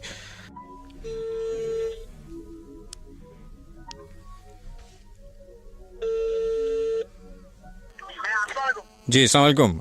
আমি আরজি কিবরিয়া বলছি ঢাকা এফএম থেকে। আপনার ক্লায়েন্টের সঙ্গে বোধহয় কথা হয়েছে আপনার। সমস্যা নাই। আমি ওনাদের যে ঘটনাটা ঘটেছে, হ্যাঁ, এই ঘটনার উপরে আমরা রেডিওতে ওনাদের পুরো ঘটনাটাই প্রচার করছি। তো এটা এখানে আমাদের মনে হলো যে আপনি যেহেতু ওনার ঘটনার লয়ার, ওনার মেয়ের সাথে যে ঘটনাটা ঘটেছে আপনার সঙ্গে একটু কথা বলা দরকার, এই কারণেই আপনাকে ফোন দেয়। তো আপনি কি কারি লিয়াকত বলছেন? আমি ওনার যদি বলেন আমার মোটামুটি এই মামলা স্যারের থেকে আমি শেয়ারিং করি তো, আচ্ছা। সেখানে খুব বিগ পয়েন্ট, সেখানে আমি স্যারের নিয়ে দিব আপনাকে। আপনি বলেন। ওকে, আপনার নামটা একটু বলেন প্লিজ। আমার নামটা হচ্ছে রোমান। রোমান। তো রোমান ভাই, আমরা যতটুকু জানি যে এই মামলায় 3 জন গ্রেপ্তার হয়েছে এখন পর্যন্ত। হ্যাঁ, 3 জন গ্রেপ্তার। আচ্ছা, ওনারা যেই এই যে হেড স্যারের বিষয়ে যে কথাগুলো বললো, বা আমি তো নিজেও ভিকটিম, আমার সামনে আছে, আমি ওনার সঙ্গে কথা বললাম, তো সেখানে যেটা বুঝতে পারছি যে ভিকটিম তো হেড স্যারের কথা বলছে। তো এক্ষেত্রে আপনাদের জায়গা থেকে কি কোনো স্টেপ নেওয়ার আছে, যে আর যারা বাইরে আছে তাদেরকে নিয়ে কোনো ধরনের কোনো স্টেপ? আমি বলি, এখানে হচ্ছে যখন একটা মামলা আয়ু হয়, মানে থানায় হয়, এখানে একটা আসামি কোন তদন্ত করার দায়িত্ব হচ্ছে একজন আয়ুর, মানে যে ইনভেস্টিগেশন অফিসার। উনি একটা ঘটনা জানবে বাদী থেকে, হ্যাঁ, বা অভিযোগকারী থেকে জানবে, জেনে উনি ওনার যে পয়েন্ট গুলো আছে, যে ওইগুলো আছে, ওইগুলো অনুযায়ী উনি একটা ঘটনার সাথে কে জড়িত থাকতে পারে।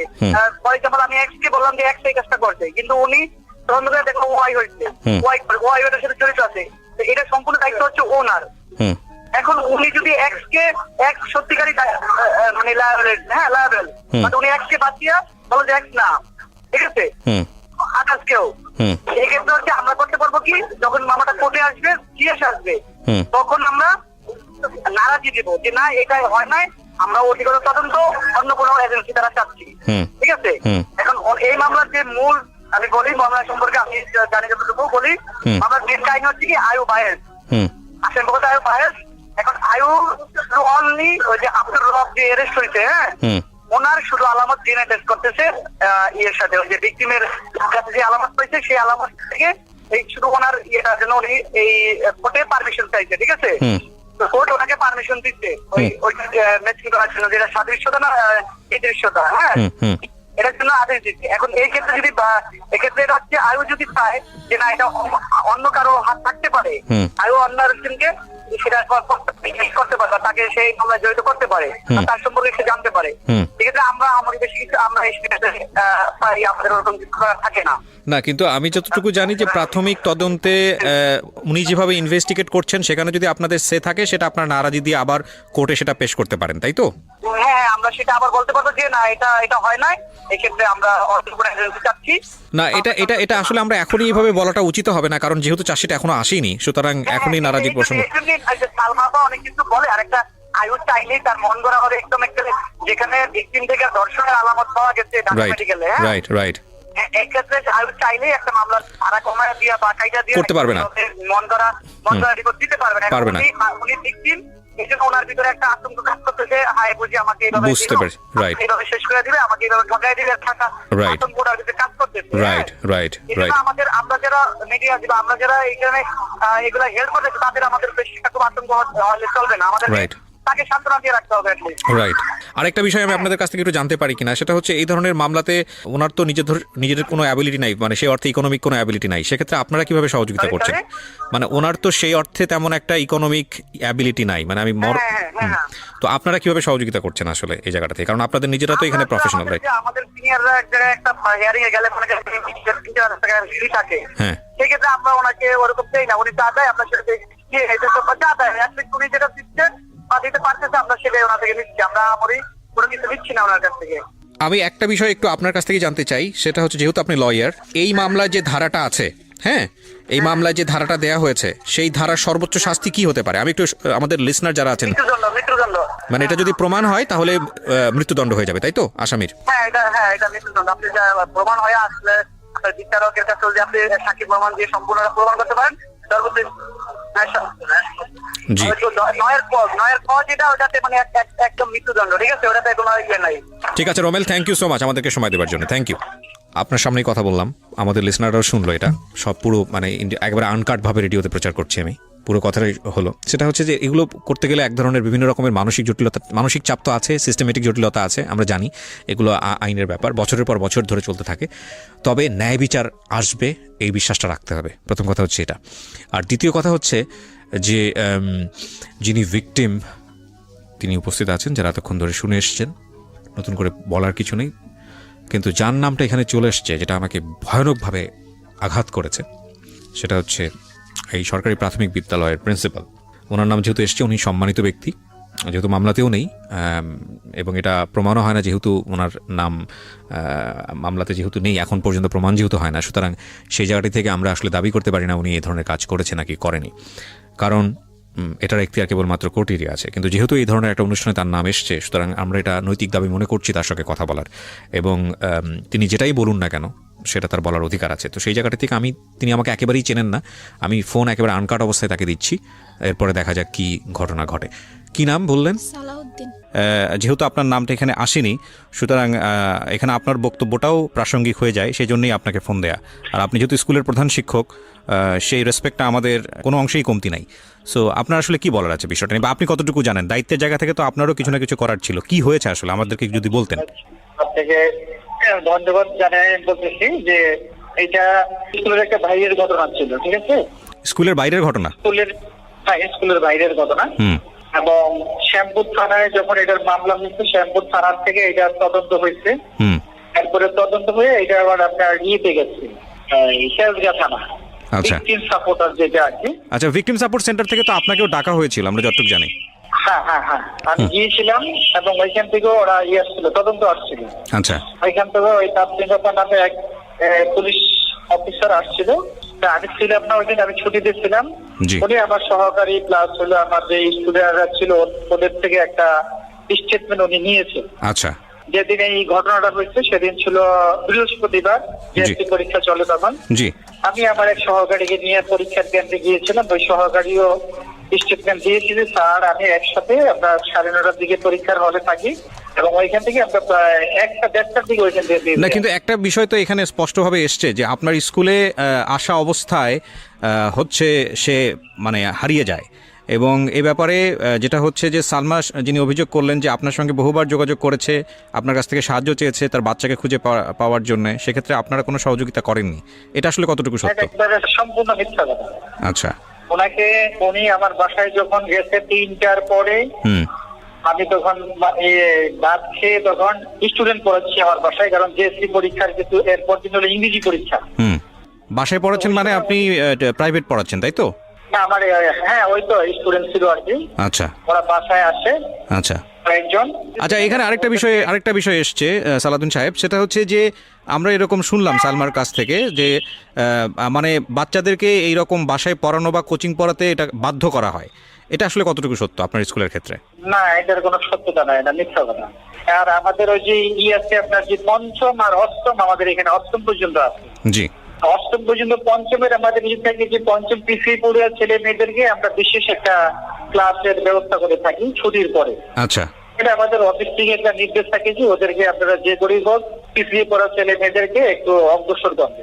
আচ্ছা, আচ্ছা, আমাদের জায়গা থেকে একটা বিষয় আমরা বুঝতে পারছি যে আপনি যেটা বলছেন যে ওনারা যেটা অভিযোগ করছে সেটা সম্পূর্ণরূপে মিথ্যা, আপনার বিরুদ্ধে যে অভিযোগটা এসছে।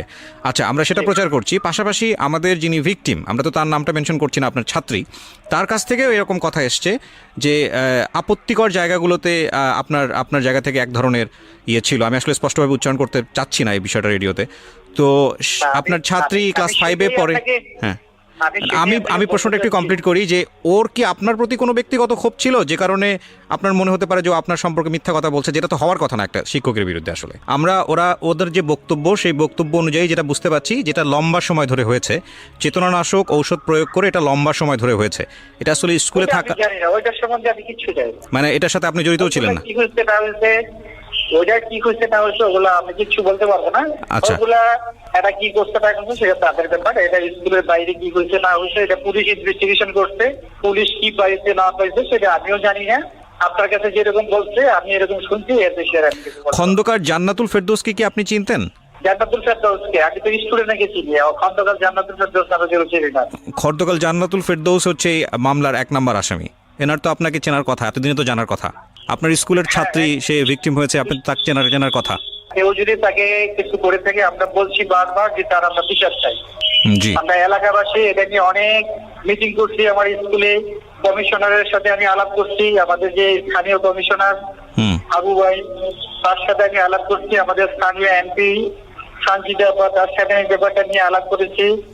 এবং লোকাল যত লোক আছে সবার সাথে আলাপ করছি এই ব্যাপারটা নিয়ে যে আমরা কি করতে পারি। না অফকোর্স এটা আমরাও সেটাও চাই, আমরাও সেটাও চাই। হ্যাঁ, তো আমরাও চাই। কিন্তু আপনার স্কুল থেকে তো ভিকটিম মানে আপনার ছাত্রী সে চলে গেল, স্কুল থেকে বের হয়ে অন্য একটা স্কুলে ভর্তি হয়েছে, আপনারা কি চাইলে তাকে নিরাপত্তা দিয়ে স্কুলে রাখতে পারতেন না, বা এই ব্যাপারে আপনাদের স্টেটমেন্ট আসলে কি ছিল? আপনার ছাত্রী যে ভিকটিম সে তো আপনার স্কুলে এখন আর পড়ছে না, সেখান থেকে অন্য একটা স্কুলে চলে গেছে আমরা যতদূর জানি। সে তো পরীক্ষাই দেয় না, সেটা কি আমার থেকে অ্যাডমিট নিয়ে গেল, সে পরীক্ষা দিবে, একবার সে পরীক্ষাই দেয় না। পরীক্ষা তো সে দিতে পারে নাই, দেয় নাই না পরীক্ষা, সে দিতে পারে নাই, আপনি বোধহয় খোঁজ খবর রাখেন না। না আমি তারে পরে ফোন দিচ্ছি যেদিন তার মা এসে আমার থেকে অ্যাডমিটটা নিয়ে গেল। আমি বললাম যে ওটা পরীক্ষার হলে পারেন, কারণ আমরা কিন্তু পরীক্ষার হলে থাকি না, আমরা থাকি অন্য জায়গায়। পরীক্ষার দিনও আমি ফোন দিচ্ছি তারে, যখন হলের থেকে ফোন দিচ্ছি যে আপনার এই স্টুডেন্ট আসছেন, তখনও তার আমি ফোন দিচ্ছি, সে আমাকে অকথ্য ভাষায় গালিগালাজ করে বেড়াই যাচ্ছে। এটা আপনাকে গালিগালাজ কেন করেছে? আমি জানি না সে কেন করছে। সে একটা মানুষকে কারণ ছাড়া অকথ্য ভাষায় গালিগালাজ করলো, আপনি কোনো স্টেপ নিলেন না? আমি কি দেবো তার কিছু, আমার দরকার নাই তো। না কিন্তু আপনি তো স্কুলের প্রধান শিক্ষক, আপনার সঙ্গে না, এই স্কুলের ইমেজ জড়িত। আপনি যদি আমাদের বিনা কারণে কিছু বলেন, আমি আপনাকে কেন বলতে দেবো? কোনো দরকার নেই তো আমার। আমি এলাকাবাসীকে বলছি যে সে এই বলে, এলাকাবাসী বলতে আপনার কিছু বলার দরকার নেই স্যার, আপনি চুপ থাকেন। আমি যতটুকু সাহায্য করছি স্যার সে সেটা জানে। আমি তাহলে এখানে স্থানীয় পোলাপাইন দ্বারা খোঁজার অনেক ব্যবস্থা করছি। আপনি স্থানীয় পোলাপান দ্বারা খোঁজার ব্যবস্থা করেছেন, বিষয়টা আমি বুঝলাম না, মানে এটা একটু একটু যদি পরিষ্কার করতেন। না, সে যখন বলছে যে আমার সে পায় না, তখন বলছি যে ওদেরকে দেখো সম্ভাব্য কোনো জায়গায় সে থাকতে পারে কিনা। এই ধরনের এলাকার কিছু ছেলে মেয়েদেরকে আমি তার সাথে নিয়েই বলছি যে দেখো বাবা তোমরা। না, আপনি এলাকার ছেলে মেয়েদের কাছে কেন যাবেন? আপনি স্কুলের একজন দায়িত্বপ্রাপ্ত ব্যক্তি, আপনি যাবেন পুলিশের কাছে। পুলিশের কাছে তো রাত্রে গেছি আমরা। না, আপনি এলাকার ছেলে মেয়েদেরকে, এলাকার ছেলে মেয়ে কাদেরকে খোঁজের জন্য পাঠিয়েছেন? ওই মেয়েকে যে একবার আরেকটা ছেলের সাথে ধরে আনছিল ওই ছেলে, এবং আরো কয়েকটা মিলাই এসেছি না, ওদেরকে আমরা পাঠাই। আচ্ছা, ওই মেয়েকে আরেকবার ধরে নিয়ে আসা হয়েছিল কোন একটা ছেলের সঙ্গে, আপনি সেটাই বলতে চাচ্ছেন? তো এটা আপনি নিশ্চিত? এটা নিশ্চিত, এটা পুলিশ সহ ছিল তো, পুলিশ সহ দশে পুলিশের খবর দিয়ে আনছি আমরা। আচ্ছা, পুলিশ আইসা পরে এটা মীমাংসা করছে। এটা কবে স্টেটমেন্ট দিয়ে গেছে? ওকে, এটা কবে নাগাদ হয়েছিল? এটা এর ঘটনার কত সম্ভবত মাস খানেক বা মাস দুই আগে হইতে পারে। সেই সময় আপনার স্কুল থেকে কি স্টেটমেন্ট নিয়েছিলেন? আমরা তো পুলিশ এটার সাথে সাথে পুলিশের কাছে দিয়ে দিই। 1 মাস আগে? 1-2 মাস আগে হবে, আমার সঠিক ডেটটা মনে নেই। আচ্ছা, পুলিশের কাছে আপনারা দিয়েছিলেন। ওকে, ঠিক আছে। আমি আসলে প্রাসঙ্গিকভাবে যেহেতু আপনার কথা এসছে সে কারণে আপনাকে জিজ্ঞেস করলাম, এবং আমরা আসলে কাউকেই অ্যাকিউজ করছি না আমাদের এই অনুষ্ঠানে। আমরা চাচ্ছি যে একটা তদন্ত হোক, এবং তদন্তে যারা আসলে দোষী তাদের বিচার হোক, সেটা যেই হতে পারে। আর এই সমস্যাটা আমাদের সমাজে এখন বিভিন্ন অ্যাঙ্গেল থেকে বিভিন্ন জায়গা থেকে আসছে, এবং এটা খুব মানে ভাইরাল আকারে ছড়িয়ে পড়ছে এই ধর্ষণের বিষয়গুলো। আমরা চাই যে প্রত্যেকে এখানে সঠিক ভূমিকা রাখুক, এবং আপনি যেহেতু স্কুলের প্রধান শিক্ষক, আপনার দায়িত্বটাও অনেক বড়, এবং আমরা বিশ্বাস করি যে আপনার এখানে সম্পৃক্ততা ছিল না, কিন্তু সেটা আসলে বিশ্বাসের উপর নির্ভর করে না, সেটা প্রমাণ করবে আসলে আদালত। সো আপনাকে অনেক ধন্যবাদ, আপনি সময় দিলেন আমাদেরকে, থ্যাংক ইউ। তো আমি যেটা বলছিলাম যে আপনার মেয়েকে আমি যেভাবে দেখতে পাচ্ছি, তো মৃত আমার কাছে মনে হচ্ছে যে মানে এর মধ্যে আবার ঘটনা হয়েছিল। কি ঘটনা? ওই থানায় নিয়েছে, আবার ওই মেডিকেলের রিপোর্ট আইসা থানায় নিয়েছে, রে ওই ডিসি এই ডিউটি অফিসার নিয়ে দমকাইছে। আগের কথা বাদ, আবার আজমে দমকাইছে, আবার আমি দমকাইছি, কইছি তুমি গেছো কাগো বাসায় তোমার। এবার আমি ওর সাথে কথা বলবো, আপনারা কেউ কোনো ইন্টারাপ্ট করবেন না। গলায় দড়ি দিতে গেছে। আচ্ছা দেন, ওকে দেন, এটা দেন, মাইক্রোফোন দেন। তুমি আমার সঙ্গে কথা বলো 2 মিনিট, হ্যাঁ? সব কিছু ভুলে যাও। আমি জানি যে ঘটনা তোমার সঙ্গে ঘটেছে, সেটার জন্য আল্লাহ কাউকে ক্ষমা করবে না। প্রথম কথা হচ্ছে এইটা, কারণ তুমি এখানে নিরপরাধ, তুমি জানো না যে তোমার সাথে কত ভয়ানক ঘটনা ঘটেছে। কিন্তু আমরা সবাই তোমার সাথে আছি, লাখ লাখ মানুষ তোমাকে শুনতেছে, পৃথিবীতে খারাপ মানুষের সংখ্যা বেশি না, হ্যাঁ? লক্ষ লক্ষ মানুষ তোমাকে শুনতেছে, সবাই তোমার জন্য দোয়া করবে আজকে রাতে। সুতরাং তোমার জীবন ভালো হবে, এটা তুমি নিশ্চিত ধরে নিতে পারো। আমি মন থেকে তোমার জন্য দোয়া করি। টেনশন করার কোনো কারণ নেই। জীবন এমন না যে এর একটা ঘটনার কারণেই থেমে যাবে। যারা অপরাধ করেছে, তুমি তো শুনলাই তোমার লয়ার কি বললো। এবং একটা সবচেয়ে বড় জিনিস যেটা, আপনাদের ঢাকা মেডিকেল থেকে যে রিপোর্টটা এসছে, যেটা বলা হলো, সেখানে কিন্তু প্রমাণ আছে যে ও রেপড। তার মানে এটা পুলিশের দায়িত্ব এটা খুঁজে বের করা যে কীভাবে এটা হলো। এটা পুলিশ যদি কোনো কারণে চার্জশিটের এদিক ওদিকেও কোনো কিছু হয়ে যায় যেটা আপনাদের মনোপুত হচ্ছে না, তার মানে এটাকে কোর্ট থেকে এটা ওকে করার কোনো সুযোগ নাই। সুতরাং আপনাদের আস্থা রাখতে হবে। কিন্তু আমি তোমাকে এই সব জিনিসের নিতেই চাই না, কারণ তুমি ক্লাস 5-এ পড়া একটা মেয়ে, তুমি এগুলা কিছু বুঝবা না। দুনিয়ার এত ভয়ানক জিনিস তোমার জীবনটাকে নষ্ট করে দিক, শেষ করে দিক, তোমাকে একেবারে এফোর করে দিক।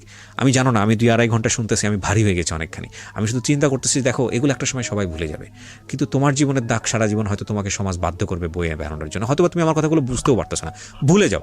তুমি আমাকে একটু বলো তো, এই তোমার সাথে এই ঘটনা ঘটার পরে তোমাকে কয়বার থানায় যেতে হয়েছে এখন পর্যন্ত? অনেকবার।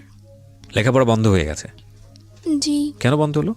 অনেকবার যেতে হয়েছে। যেদিন নাকি আমাকে ওসিসি থেকে ছাড়া দিয়েছে সেদিনও একদিন থানায় ছিলাম। হুম, তারপরে আবার অনেকবার ডাকাডাকি করছে, ওসি এসে জিজ্ঞাসাবাদ করছে। হুম। তারপর আবার থানায় একজন আছে, সেও জিজ্ঞাসাবাদ করছে, অনেকবার যেতে হয়েছে।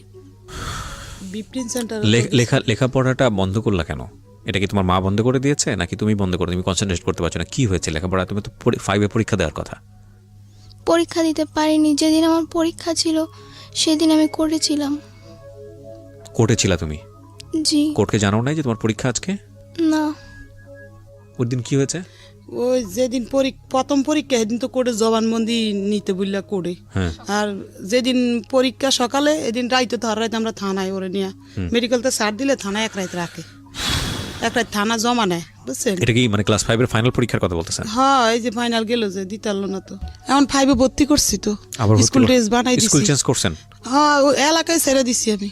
এখন দোলাইপাড়া এলাকার থেকে গেছি কেন গত মাসের 1 তারিখে গিয়ে ওই জায়গায় স্কুলে ভর্তি হ্যাঁ, করছি। আমি একটু বলতে চাই, হ্যাঁ। ওই মামলাটা করার পর আমাদের উপর 2বার হামলা হয়েছে।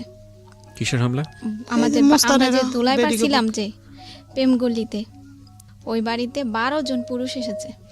দরজা তখন জানলা দরজা ভাঙা। মানে অনেক জোরে জোরে ই করতেছে। তারপর তোমরা এলাকা ছেড়ে দিয়েছো? তখন আমরা না, আমরা না, থানায় আমার যেতে আম্মু পুরা বাড়ির ভাড়াটিয়াদের ডাকছে।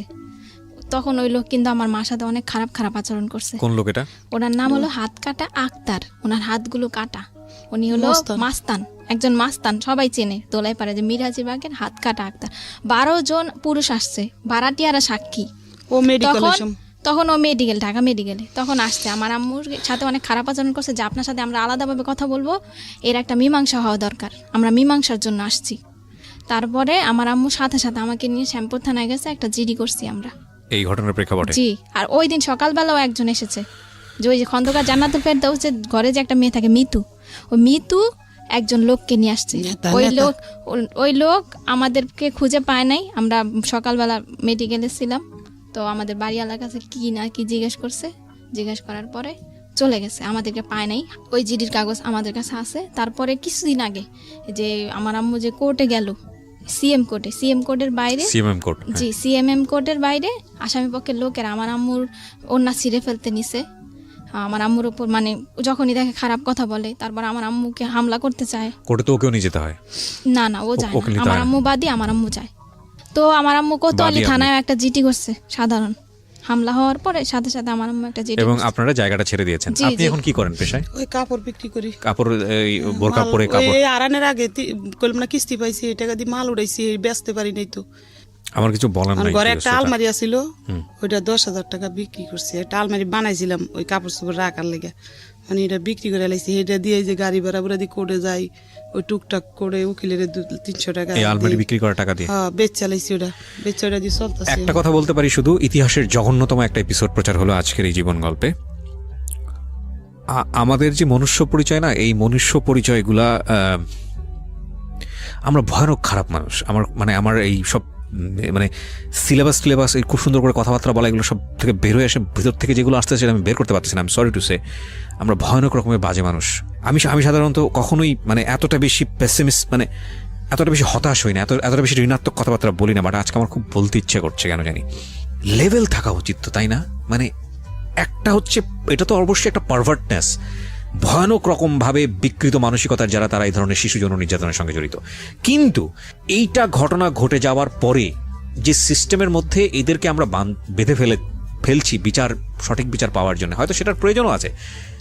এটা কি আরেক ধরনের রেপ না? একটা মানুষকে শেষ করে দেয়া না? এটা তো ভয়ঙ্কর রকম ভাবে আমার কাছে সেটাই তাই মনে হয়। আপনারা দেখুন, যেখানে সমাজের মানুষের পাশে দাঁড়ানোর কথা, যেখানে সমাজের চারপাশের মানুষ, ওর বাড়িওয়ালা থেকে শুরু করে সবাই পাশে দাঁড়িয়ে বলার উচিত ছিল যে তোমাদের আজকে থেকে আমরা আছি তোমাদের পিছনে, টেনশনের কোনো কারণ নাই, ন্যায় বিচার পাওয়ার জন্য আমরা কাজ করব। সেখানে মাস্তানরা এসে ধমকে দিচ্ছে, সেখানে মাস্তানরা এসে বলছে যে এটা না করলে এটা মীমাংসা করতে হবে, কোর্টে গেলে অন্যার টেনে ছিঁড়ে ফেলছে। আচ্ছা, আমরা কি মানুষ? বুঝলাম যে এই কাজটা করেছে সে ভয়ঙ্কর রকমের অমানুষ, তার মৃত্যুদণ্ড শুধুমাত্র এনাফ না, তাকে তো আমি মনে করি কেটে কুকুর দিয়ে খাওয়ানো উচিত। জীবন্ত অবস্থায় একটা হাত কেটে ফেলা হবে, কেটে ওটা কুকুরকে দেওয়া হবে তার সামনে, সে দেখবে তার শরীরের একটা অংশ কুকুর খাচ্ছে এবং সেটা সে ফিল করবে। তারপরে আরেকটা আঙ্গুল কাটা হবে, তারপরে পাটা কাটা হবে, এবং ওই পাটা ঠিক করা হবে, তারপরে ঠিক করার পর আরেকটা পা কাটা হবে, এবং তাকে জানানো হবে 1 ঘন্টা পর তোমার পা কাটা হবে, 2 ঘন্টা পর তোমার পা কাটা হবে, তাকে ভয় দেখানো হবে। তার পরিবারের ফ্যামিলি মেম্বারদের সবাইদেরকে মানে ফোকাস করা উচিত যে এই লোকের এই ফ্যামিলিতে থাকতো, এই রকম ভয়ানক রকমভাবে শাস্তি হওয়া উচিত। ধুকে ধুকে একটা মানুষকে মারা হবে, এবং ধর্ষণের শাস্তি মৃত্যুদণ্ড, ব্যাস দ্যাটস নট অল। মেরে ফেলা তো ফিনিশ, কয়েক মুহূর্তের হয়তো বা যন্ত্রণা, কিন্তু প্রতি মুহূর্তে এরা যা ফেস করবে সারাটা জীবন। দেখেন তো একটু চিন্তা করে, এই ফ্যামিলিতে একটা ছেলে আছে, সে তার নিজের মতো সংসার করছে, এখন ছোট্ট একটা বাচ্চা, এই 2 মেয়ে, এবং উনি কাপড় বিক্রি করে। ওর কথা বাদই দিলাম, ওর তো বড় বোন। আমাদের সমাজের যে সামাজিকতা, আমরা কি পারবো ওকে একটা সঠিক জায়গায় পাত্রস্থ করতে? বা এই যে মেয়েটা বড় হচ্ছে, ক্লাস 5-এ যে একটা ধাক্কাটা পেলো, ও সারাটা জীবন কি ট্রমার মধ্যে থাকবে আপনারা কি বুঝতে পারেন? ওই জায়গাটা থেকে ও কোন সাইকিয়াট্রিস্টের কাছে যাবে? ওর তো ভাত কেনারই পয়সা নাই, ও কোন সাইকিয়াট্রিস্টের কাছে যাবে? আমরা যখন গণমাধ্যমে এই একটা রেপের খবর পড়ি,